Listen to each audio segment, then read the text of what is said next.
성도의 진리의 은총과 평화가 오늘 이 자리에 계신 저와 여러분 안에 풍성하게 함께 하시기를 간절히 주님의 이름으로 축원합니다. 여러분, 우리는 이 땅을 살아가면서 많은 사람들 속에서 살게 됩니다. 다양한 사람들, 그 안에서 마주치는 수많은 사람들의 이야기 또한 우리가 듣고 있습니다. 근데 여러분, 우리가 사람들에게서 이야기를 좀 들을 때, 그 사람의 이야기를 함께 나눌 때 감동을 받게 되는 경우가 몇 경우가 있어요. 주로 어떤 사람들이 고난의 자리에 있을 때, 또 어떤 사람들이 좋고 복되고 행복하고 좋은 시간에 있을 때, 이 두 가지 부류 중에서 우리가 감동을 받는 경우는 보통 둘 다이지만, 특별히 우리의 마음을 울리고 우리를 같이 공감하게 만드는 것들은 어떤 사람의 아픔과 어떤 사람의 고통의 시간을 함께 나눌 때입니다. 어떤 사람들의 이야기를 듣다 보면 마음이 막 아파오고요. 또 어떤 사람들의 이야기를 듣다 보면 괜시리 한없이 눈물이 막 나올 때도 있습니다. 감동이 되죠. 그런데 이 사람들의 이야기를 들을 때 우리의 마음이 더 잘 감동받고 더 깊이 공감이 되려면 한 사람의 아픔과 고통이요, 더 힘들고 더 어렵고 더 비참한 삶에 있는 모습을 보게 될 때 우리의 마음이 같이 더 아파지고 더 고통스럽고 더 힘들어지면서 그 이야기를 내 이야기로 받아들이게 됩니다. 그래서 이 고통 중에 있던 사람이 뭔가 이 상황을 조금 타게 하고, 아니 어쩌면 그 고통 중에 있음에도 불구하고 복을 누리고 웃음을 찾고 행복을 찾는 걸 보면 우리도 그 순간에야 비로소 좀 묶여있던 어떤 걸로부터 자유를 누리며 기뻐할 수 있게 돼요. 어려운 상황에 있는 저 사람이, 저렇게 비참한 삶에 있는 저 사람이 지금 저렇게 행복할 수 있다면, 아니 저렇게 힘들고 어려운 저 사람이 굴러진 그 무릎에 힘을 주고 일어설 수 있는 것이라면, 오늘 나도 저 사람보다는 더 힘든 것 같지 않은 나도 지금 이 삶에 채이지 않고 일어설 수 있겠구나. 아니 나도 저 사람이 저렇게 일어났다면 나도 힘을 내어서 한번 일어나 봐야겠구나. 저 사람에게 어제가 끝난 게 아니라 오늘이 열렸다라면 나에게도 오늘 끝이 아니라 내일이 열릴 수 있겠구나. 우리 그때 소망을 갖게 돼요. 그래서 어려운 삶의 자리에 있는 사람들의 이야기에 많이 공감하고 더욱 좋은 것은 그 어려움에 있음에도 불구하고 이 사람이 기쁨을 찾는 걸 보게 되면 우리는 다시 한번 우리의 삶을 돌아보고 우리의 삶 안에서도 도전하고 함께 걸어가 보려고 하는 마음이 일어날 수 있게 된다는 거예요. 그래서 교회마다 간증을 자주 하게 돼요.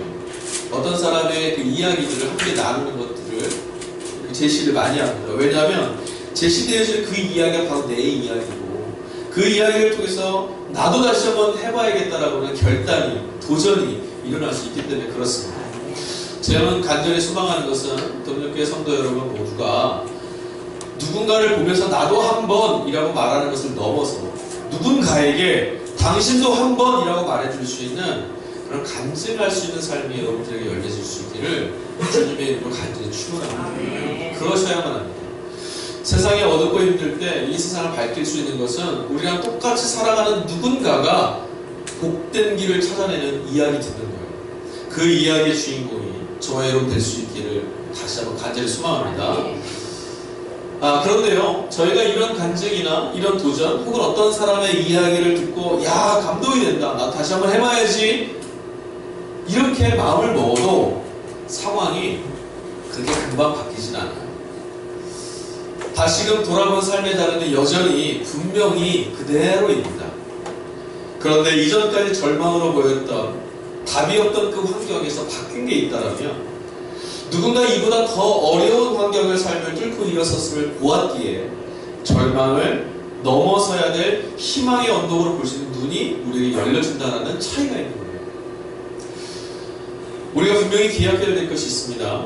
절망을 뚫고 나아가는 걸음은 결코 쉽지 않습니다. 누군가가 살아내고 지나온 길을 듣는 것은 쉬워요. 결론을 알면 쉽습니다. 그러나 그 결론을 이룰 때까지 걸어가는 길은 결단코 쉽지 않습니다. 여러분 드라마 보시면 주인공의 고난을 많이 겪습니다. 너무너무 어렵고 힘들고 천대받고 괄시받고 눈물을 흘리고 막 고난을 받아요. 드라마가 총 50회 정도 되면 이 고난이요 48회까지 이어집니다. 아세요? 1부부터 48회까지는 계속 고난이에요. 그러다가 이 고난의 자리가 뭔가 끝나기 시작했으면 여러분 예측하셔도 됩니다. 아, 끝날 때가 됩니다. 무슨 말인지 아십니까? 지나고 나서 보면 이 과정이 다 기억나지 않습니다. 그러나 통과하고 있는 도중에 48회까지는 정말 힘들거든요. 어떤 이들은 그 걸음이 무너져서 삶을 포기하기도 하고요. 어떤 이들은 여전히 현실이나 실제가 더 강력하게 보여서 삶이 짓눌려서 그래서 내일을 보는 눈들이 자꾸 무너져 내려서 자신의 삶의 자리에서 몸부림을 치다 결국을 멈춰버리고 포기하는 경우를 우리는 많이 보게 됩니다. 그런데 여러분, 희망이라는 것은, 소망이라는 것은요, 바로 이렇게 두렵게만 보이는 현실 속에서부터 우리가 일어설 때 비로소 볼 수 있게 돼요. 그냥 주저앉아 있으면 저 언덕 너머가 보이지 않습니다. 힘을 주고 일어서 볼 때 방금 전에는 저 언덕이 끝으로 보였지만 그 너머가 슬그머니 보이기 시작해요. 현실을 현실로 볼 수 있는 눈이 그래서 먼저 필요합니다. 아, 이거 그냥 다 지나가요. 이건 아니야. 이건 나한테 있을 일이 아니야. 이게 아니라 정말 이 현실이 나에게 어떤 무게감이 있는 것인지를 정확히 볼 수 있어야 돼요. 오늘의 현실이 어떤 것인지, 어떤 문제가 있는 것인지, 내가 할 수 있는 것은 무엇이고, 여기서 내가 할 수 없는 것도 무엇인지, 이것을 우리는 먼저 깨달아야 돼요. 내가 할 수 있는 것을 발견했다면 하면 되고요. 내가 할 수 없는 것을 보게 되었다면 그때부터 우리에게는 다른 길이 필요해요. 그 다음 내가 할 수 있는 것과 내가 할 수 없는 영역, 그것을 우리가 어떻게 할 것이냐, 어떻게 바라볼 것이냐, 이게 바로 소망과 믿음의 연결이라는 거예요. 오늘 우리는 대림절 세 번째 주일을 맞이하였습니다. 그래서 우리 대림절 세 번째 주일에 우리에게 성서일과로 주어진 제1독서 이사야서 35장을 함께 읽었습니다. 1절부터 10절까지 전체가 짧은 절이라서 다 읽었습니다. 1절부터 10절까지 여러분 같이 여기서 하나님 말씀을 받으며 읽으면서 여러분의 마음속에 어떤 생각이 드셨어요? 이 글 하나하나, 절 하나하나에 맺혀져 있는 그 분위기와 그 이야기들이 막 소망이 되지 않으셨습니까? 저는 이 이사야서 35장 말씀을 읽다 보면 주님의 나라 빨리 봤으면 좋겠습니다. 하나님께 이런 소망이 있습니다. 이 세상에 이런 소망의 말씀이 현실되게 하옵소서, 이런 생각이 자꾸 들어요. 오늘 같이 읽을 이사야 35장 말씀을 보면요, 전반적인 내용은 딱 하나예요. 고난과 어려움과 좌절과 패망과 죽음이라는 현실 속에서 하나님이 임하셔서 이 땅에 평화를 이루실 것이다. 하나님이 당신의 백성들을 돌아오게 하실 것이고 당신의 백성들에게 생명이 넘쳐 흐르는 땅으로 만드실 것이다. 이게 내용이에요. 근데 여러분, 저희가 성서를 읽을 때 꼭 기억해야 될 게 있어요. 제가 방금 전에도 한 편의 드라마 중에 1편부터 48편까지 그 긴 시간이 고난의 시간이 되잖아요. 이사야가 지금 하나님의 말씀을 선포하고 있는 이 대목 35장의 말씀의 배경이 어디냐면, 북왕국을 무너뜨렸던 아수르라고 하는 어마어마한 제국이 이제 유다 땅을 향해서 막 쳐들어오고 있는데요, 막 위협이 되면서 내려옵니다. 얼마 전에 북쪽에 있었던 우리 동포들의 나라가 산산조각 나서 그들이 완전히 패망해서 그곳에 있던 내 형제자매들이 어디로 사라진지 모르는 그런 어마어마한 사건을 경험했어요. 그런데 그 아수르가 이제는 이 유다를 향해서 침공해 오고 있다는 이야기를 지금 듣고 있는 거예요. 매일매일 그들이 다가오는 말발굽 소리가 들려오고 전령을 통해서 들리는 소리는 어마어마한 땅을 덮고 하늘을 덮을 만한 그 군사들이 유다를 향해서 진군해 오고 있습니다. 이런 소식입니다. 유다 백성들이 놓여있는 이 삶의 자리에서 오늘 우리가 읽은 35장 말씀이 선포됐어요. 바람 앞에 서 있는 풍전등화, 바람 앞에 있는 등불 똑같습니다. 지금 이스라엘의 상황은 그냥 절망밖에는, 지금 다가오고 있는 것은 절망이고 사라져가는 것은 소망이, 그런 상태입니다. 근데 우리가 성경을 읽을 때 이런 절망의 자리를 그냥 힘들었겠구나, 전쟁이 임하는가 보다 이렇게 읽어버리면 감동이 되지는 않아요. 이들이 서 있던 이 자리가 무엇인지를 우리는 충분히 공감해야 되고, 이 절망이 무엇인지 충분히 봐야 되고, 이들이 지금 맞닥뜨리고 있는 현실이 어떤 것인지를 우리가 잘 볼 수 있어야 돼요. 이제 그 결말이 날 거니까 이거 아무것도 아니야, 이게 아니라 이 고난의 현실이 얼마나 아픈지를 우리가 공감해야만 이들에게 주어진 하나님의 말씀이 어떻게 소망이 되는지를 우리는 같이 경험할 수가 있게 된다는 거죠. 이들이 지금 처해 있는 삶의 자리는요, 우리들이 그냥 단순히 경험하고 있는 어려운 삶하고는 질적으로 다릅니다. 저희들이 생각하는 것처럼 우리 아이가 이번에 대학에 떨어져서 너무 속상해요. 우리 남편이 직장에서 곧 어떻게 될지 모르겠어요. 아파트가 너무 좁은데, 주머니 사정이 어려운데, 경제 사정이 좋지 않은데, 우리 아이는 취업이 되지 않고 있는데, 너무나 고통스럽습니다. 너무나 상실감이 있습니다. 이런 차원이 아니라는 거예요. 지금 이스라엘 백성들의 삶의 자리는 그런 차원이 아니라 이스라엘 유대 땅에 있는 모든 백성이 이제 곧 다 죽을 수 있는, 어떤 한 사람이 나이 들어서 죽고 어떤 한 사람이 사고 나서 죽고 이런 게 아니라 그냥 이 땅에 다 초토화돼서 곧 다 죽어 사라질 수 있는, 그냥 온전히 죽음만 지배할 수 있는 그런 상황에 지금 유다가 머물고 있는 거예요. 유다가. 다시 한번 생각해 보세요. 이런 죽음이 한 사람, 두 사람, 세 사람의 죽음이라면 사건으로 볼 수 있지만 유다 민족 전체 이 땅에 다 죽음을 당한, 이건 대학살이에요. 그런데 이 대학살이 너무나 선명하게 눈앞에 다가오고 있는 거죠. 손으로 들렸던 그 말발굽 소리가 점점 귓가에 뚜렷하게 들려오고 그들이 지나오는 자리마다 다 사라지고 죽어가는 다른 사람들이 보이기 시작합니다. 이제 카운트다운이 시작됐어요. 며칠 안 남았습니다. 그런 상황이라는 거예요.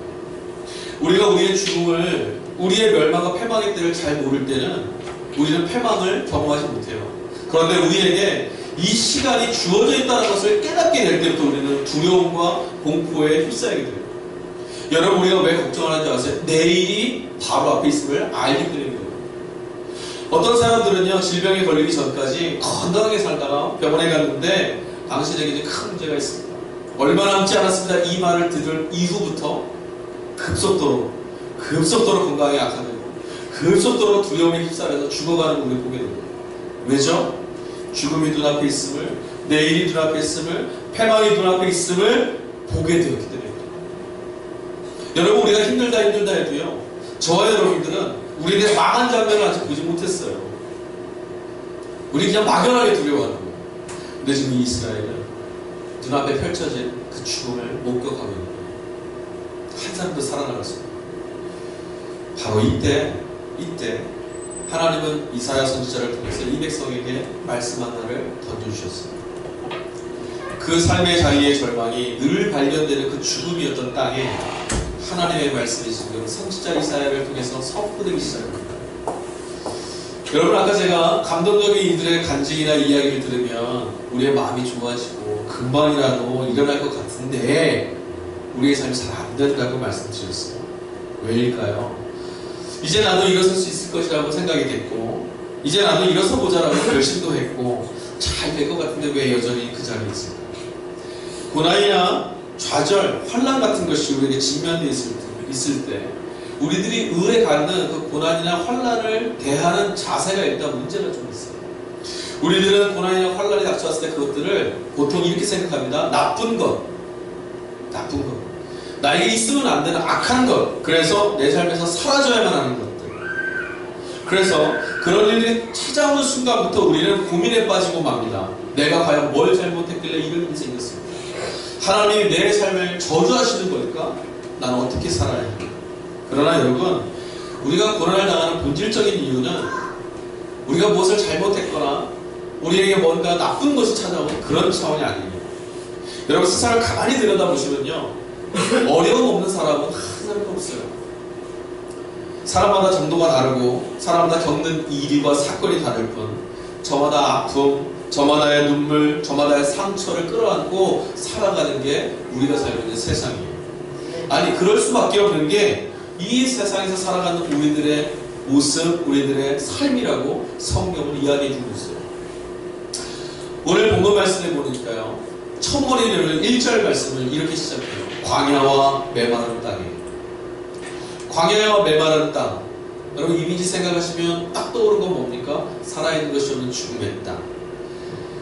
이사야 선지자는 하나님의 말씀을 통해 유다 백성들의 처해 있는 삶의 자리, 그 자리가 바로 지금 있는 이 자리가 광야와 메마른 땅과 같다라고 이야기를 시작합니다. 아직 유다는 망하지 않았어요. 아수르가 다가오고 있을 뿐이지 아직은 망하지 않았습니다. 그리고 아직은 유다 땅에 있는 사람들 죽지 않았어요. 학살의 군사들이 몰려오고 있지만 아직 살아있습니다. 두렵긴 하지만 아직 살아있습니다. 그런데 이 땅에 하나님의 말씀이 떨어졌을 때 이사야 선지자는 지금 이 땅이 죽음으로부터 스스로 벗어날 수 있는 가능성이 전무한 생명이라고 찾아볼 수 없는 다 죽어있는 땅과 같다라고 이야기를 시작합니다. 아무리 그럴싸한 나무 종자라고 하더라도 그 땅에서는 살아날 수가 없습니다. 아무리 튼튼해 보이고 아무리 멋스러워 보이고 아무리 돈이 많고 아무리 권력이 많고 명예가 많아도 이 땅은 곧 죽음에 덮이게 됩니다. 이 현실, 성경은 이것이 바로 죄라고 선언해주고 있습니다.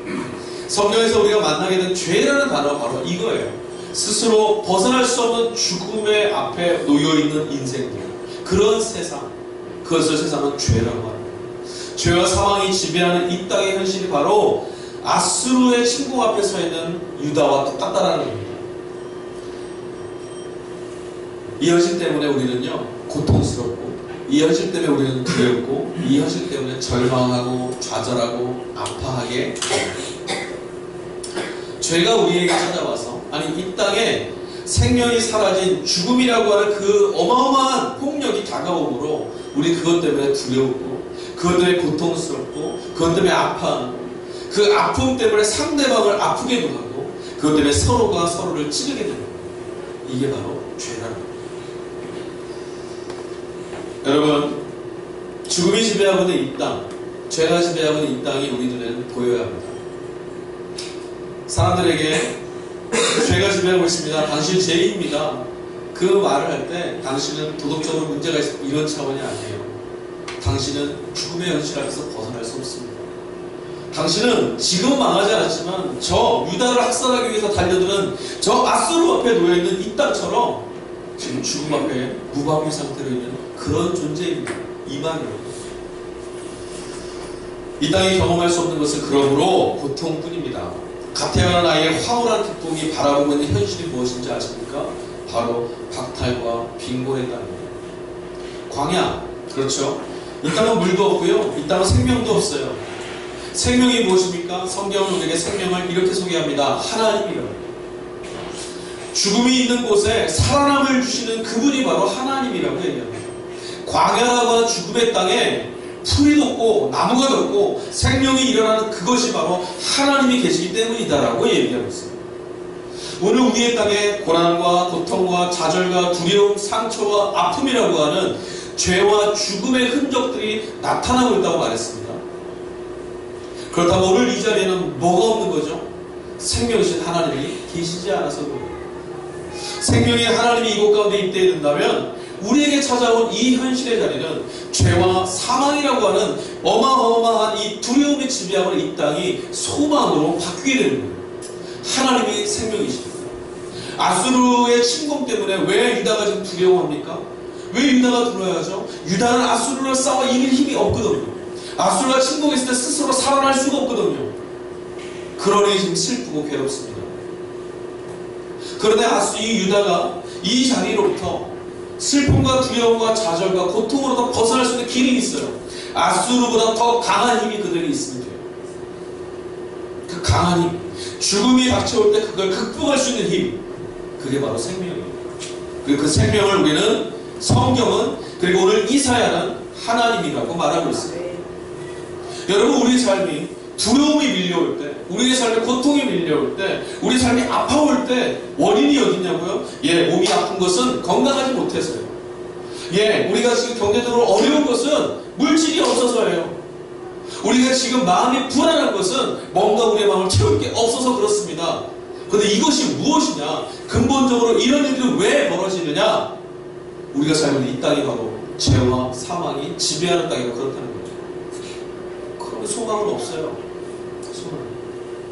우리의 현실은 너무나 고통스럽고 안타깝지만 당연한 것이라는 거예요. 저와 여러분이 경험할 수밖에 없는, 매일매일 경험하는, 한 주간 예배를 통해서 또 교제를 통해서 말씀을 통해서 기도를 통해서 은혜를 받지만 한 주간의 삶 안에 부딪히는 것은 역시나 우리에게 고통과 아픔이 닥쳐오는 것은 당연한 거라고 제가 말씀드리는 거예요. 왜 내 인생에만 이런 일이 벌어지냐? 아니요. 이 땅에 태어난 누구나 이 현실 앞에 바로 놓여지게 된다는 거예요. 생명이 상실되어 있는 땅이었습니다. 죽음이 지배하고 있는 땅이기 때문에 그렇습니다. 죽음이 지배하는 곳에는 죽음의 증상이 나타날 수밖에 없어요. 그 증상이 바로 뭐냐면 저와 여러분이 경험하는 고통, 아픔, 질병, 상처, 다툼, 절망, 좌절 이런 거예요. 이게 죄와 죽음이 지배하고 있는 증상들이에요. 그렇다면 우리에게는 이제 절망밖에는 다른 가능성이 없는 것일까요? 아수르의 그 어마어마한 대군들이 몰려 득집을 쓸 때 유다 땅에는 소망이 없는 것처럼 우리도 이제는 벌벌 떨면서 절망하고만 있어야만 한 걸까요? 불행히도 우리는 죽음으로부터 구원받을 만한 힘이 없습니다. 불행히도 우리는 우리에게 매일 닥쳐오는 일들보다 벗어날 힘이 없어요. 운이 좋으면 어떤 일이 어려움이 닥쳐오다가 운이 좋으면 어떤 날은 조금 괜찮아질 수도 있겠죠. 운이 좋으면 어떤 날은 웃음질 일이 좀 생길 수도 있겠죠. 그러나 근원적으로 우리는 이 죽음의 틀부터 자유로워질 수는 없어요. 힘이 없어요.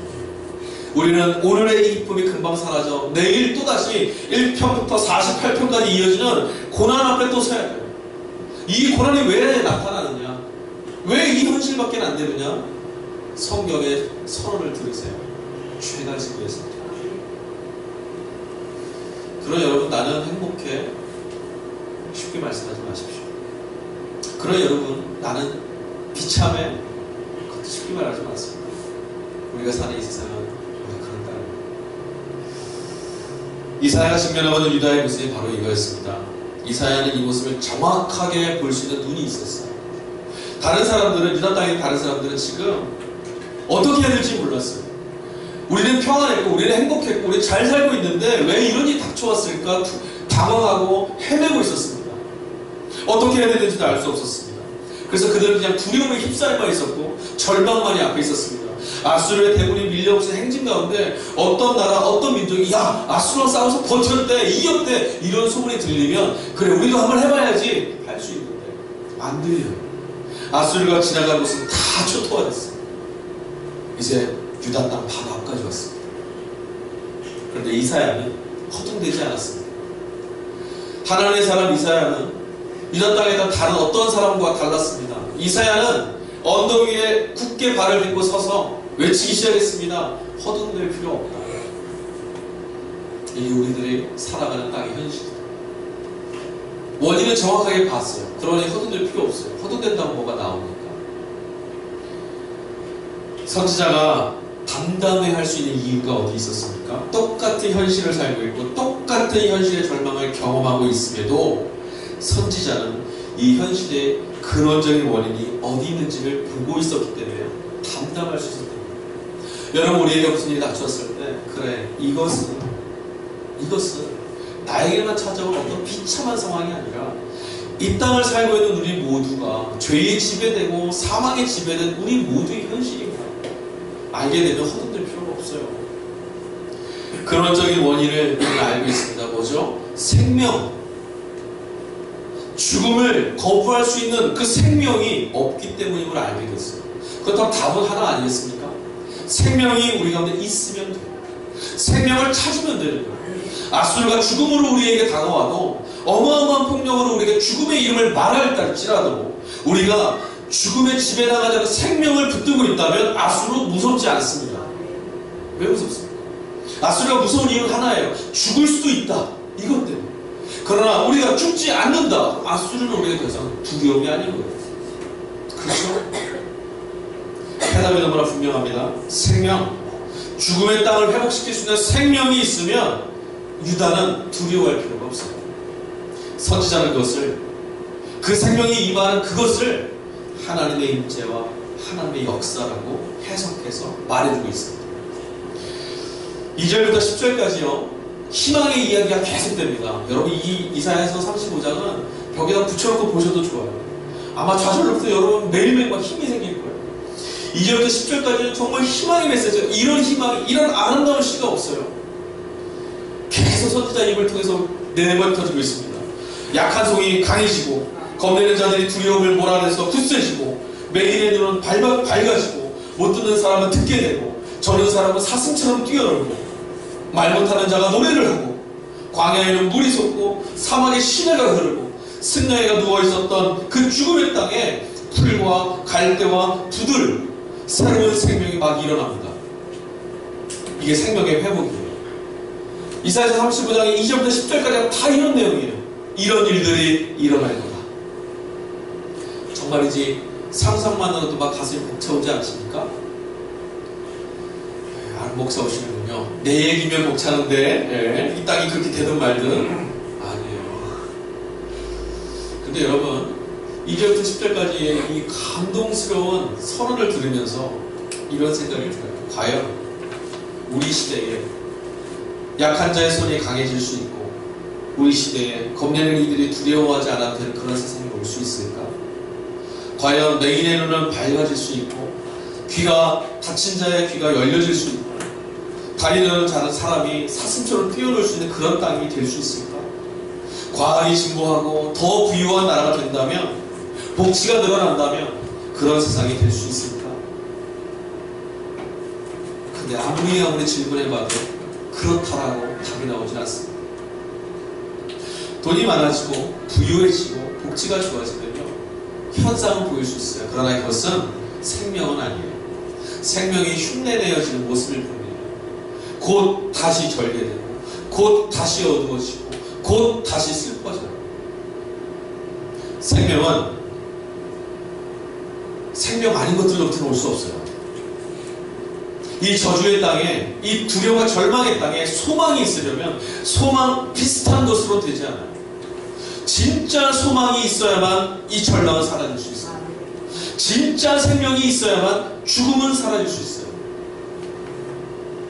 이사야가 말했던 2절부터 10절까지 이야기. 저는 이 본문을 다시 이렇게 한번 써봤어요. 그리스도와 마음을 함께하는 이들이 약한 이의 손을 잡아주고 겁먹고 두려워하는 이의 곁을 지켜주고 앞을 못 보는 자들의 손을 붙잡아주고 못 듣는 이를 위해서 귀가 되어주고 절고 있는 사람을 업고 뛰어갈 수 있고 말 못하는 이를 위해서 대신 말해주고 광야에는 물을 대어주고 사막에는 나무를 심고 죽음이 있는 곳에 생명을 전파할 수 있는 땅. 그리스도의 사람들이 이 하나님의 말씀과 소망과 복음의 말씀을 전하는 그 일들이 있을 때 그 땅은 진짜 소망을 경험하게 됩니다. 오늘 보면 35장 9절과 10절 우리 한번 같이 읽어볼까요? 9절, 10절 한번 읽어보겠습니다. 9절 하반절 한번 읽어보겠습니다. 9절 하반절 오직부터 한번 읽어보겠습니다. 10절까지 시작. 오직 구속함을 받은 자만 그리로 행할 것이며 여호와의 속량함을 받은 자들이 돌아오되 노래하며 시온에 이르러 그들의 머리 위에 영원한 희락을 띠고 기쁨과 즐거움을 얻으리니 슬픔과 탄식이 사라지리로다. 아멘. 이런 날이 우리 가운데 올 줄 믿습니다. 구속함을 받은 자, 여호와의 속량을 받은 자, 그들이 돌아와서 그 땅에 노래가 넘치는 거예요.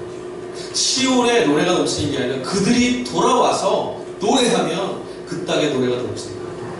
구속함을 받은 자, 여호와의 속량을 받은 자가 누굽니까? 오늘 그리스도 예수를 만나서 죽음의 땅에서 생명을 경험한 저와 여러분들이 바로 그 사람 아니겠습니까? 절망에 휩싸여 있던 이 유다 땅에 진짜 소망이 있으니 아수르를 두려워하지 말아라. 이 절망은 지나갈 것이다. 하나님이 진정한 소망을 이 땅에 베풀 것이다. 누가 노래하겠습니까? 누가 노래하겠습니까? 9절 10절이 바로 그거 아니었어요? 구속함을 받은 자, 여호와의 속량을 받은 자들아, 너희가 노래해. 너희가 노래할 때 시온은 절망이 사라지고 소망이 일어날 것이다. 시온에는 하나님의 역사가 이제 일어나기 시작할 거다. 너희의 노래를 통해서 우리가 경험해야 될 근원적인 구원은요, 하나님께 있습니다. 그가 보내시는 분 그리스도 안에만 우리의 근원적인 소망이 머물고 있다라는 말씀입니다. 여러분, 시선을 옮기셔야만 합니다. 물질도 부유함도 군사력도 힘이나 재능도 이 죽음의 어마어마한 폭력 앞에서 그걸 막을 수 있는 힘이 없습니다. 우리 구약은 본질적인 절망으로부터 본질적인 소망으로 우리를 옮길 수 있는 것은 진정한 소망을 보는 수밖에 없습니다. 이사야 선지자가 보았던 진짜 소망은 바로 하나님이었습니다. 오늘 우리는 대림절 세 번째 주일을 보내고 있습니다. 우리 각자의 삶의 자리에 또 우리가 살아가는 이 땅에 우리가 살아가야만 하는 이 세상에 우리의 후손들이 우리의 자녀들이 살아내야 될 이 땅에 소망이 어디 있습니까? 이 땅에 소망이 없습니다. 소망 비슷한 것들만 있지만 그것은 곧 무너집니다. 10만 대군이 있어도 정예병이 있어도 아수르의 어마어마한 군사력 앞에는 소용없어요. 막을 수 없어요. 우리가 가진 것이 아무리 좋아 보여도 그것으로는 우리 삶을 짓누르는 본질적인 절망과 두려움을 이겨낼 수 없습니다. 그러니 무엇해야겠습니까? 이사야 선지자가 말한 대로 진정한 소망이신 하나님을 바라보며 그분이 일하실 일들 그 소망의 메시지를 듣고 그 소망 안에서 그분을 노래하는 일이 우리 안에 있어야 됩니다. 대림절 세 번째 주일은 기다림의 주일입니다. 그리스도의 오심을 기다리고 있습니다. 아직 우리는 이런 세상을 본 적도 없고 이런 세상을 경험한 적도 없습니다. 그러나 그리스도를 다시 오시는 날 이 땅은 바로 이런 노래들로 가득 차게 될 줄로 믿습니다. 그러하기 위해서 여러분 구속함을 받으신 여러분 여호와의 속량함을 받으신 여러분 그리스도를 통해서 죄로부터 구원을 받으신 여러분이 거짓된 소망을 치우시고 절망에 있는 세상 가운데서 소망의 노래를 부르십시오. 여러분이 부르는 그 소망의 노래가 이 땅에 있는 하나님의 소망으로 성취되는 줄로 믿습니다. 그러한 걸음 우리들이 함께 부르는 노래를 통해 함께 부르는 여호와의 이름을 통해 함께 기다리는 예수 그리스도를 통해서 이 땅에 회복되는 이사야 35장이 우리의 인생 가운데 우리의 세상 가운데 이루어지는 놀라운 평화를 맛볼 수 있는 저와 여러분 될 수 있기를 주님의 이름으로 간절히 축원합니다. 기도하겠습니다. 주님, 구속함을 받은 우리가 여호와의 속량하심을 받아 이 땅의 그 어마어마한 무시무시한 폭력과 두려움 속에서도 전능자이신 하나님의 손 가운데 붙들려 있는 우리가 절망을 바라보고 있었으니 주여 어찌하면 좋겠습니까? 주여 우리가 세상의 절망 가운데 취하여서 이 절망을 바꿀 수 있다고 말하는 거짓된 소망에 취하여서 또다시 절망을 또다시 고통을 또다시 슬픔을 양산해내고만 있었습니다. 주여 오늘 말씀처럼 우리 앞에 다가와 있는 절망을 거룩하신 하나님의 은총 가운데 소망의 노래로 바꾸어 부를 수 있는 믿음이 우리 안에 있어지도록 우리를 붙들어 주시옵소서.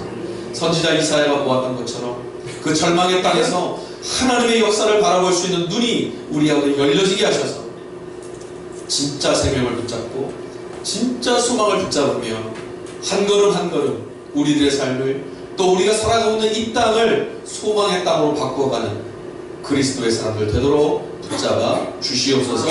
오실 주님을 기대합니다. 이 땅 가운데 평화의 왕으로 오실 주님 영광 받으시옵소서. 감사합니다. 거룩하신 예수 그리스도의 이름으로 감사하며 기도하였습니다. 고맙습니다. 이제 우리 말씀을 들었으니 세상으로 가야죠. 다같이 자리에서 일어나셔서 보냄의 말씀을 함께 교독하고 축도하심으로 예배를 마치겠습니다. 사랑하는 교우 여러분, 이제 평안히 돌아가십시오. 복음의 말씀을 들었으니 참 자유인답게 살아내십시오. 작고 연약하다고 사람들이 몰라준다고 낙심하지 마십시오. 그 안에 예수의 정신을 품고 살아가면 언젠가 하나님께서 그의 삶을 들어 희망과 평화의 상징으로 세워주실 것입니다. 아멘. 새롭게 희망을 품게 하시니 감사합니다. 쉽게 세상에 희망이 없다 탓하며 살아온 지난 날들의 모습을 반성합니다. 이제 지금 여기 나의 작은 자리에서부터 평화를 만들며 살겠습니다. 희망을 만들며 살겠습니다. 주님 우리의 동행이 되어 주십시오. 아멘. 찬송가 635장 찬양하겠습니다. 하늘에 계신 아버지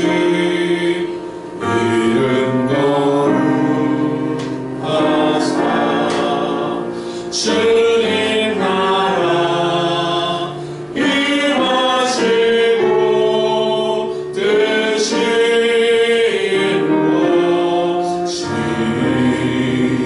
이루어지리라.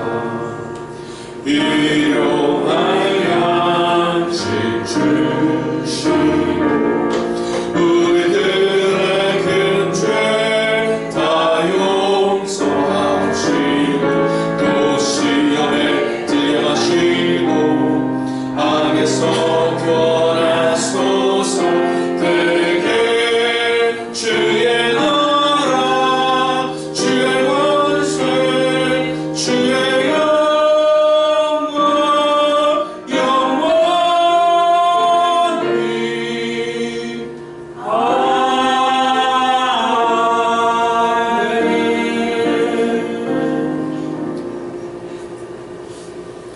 하나님, 우리가 살고 있는 땅을 다시 한번 돌아봅니다.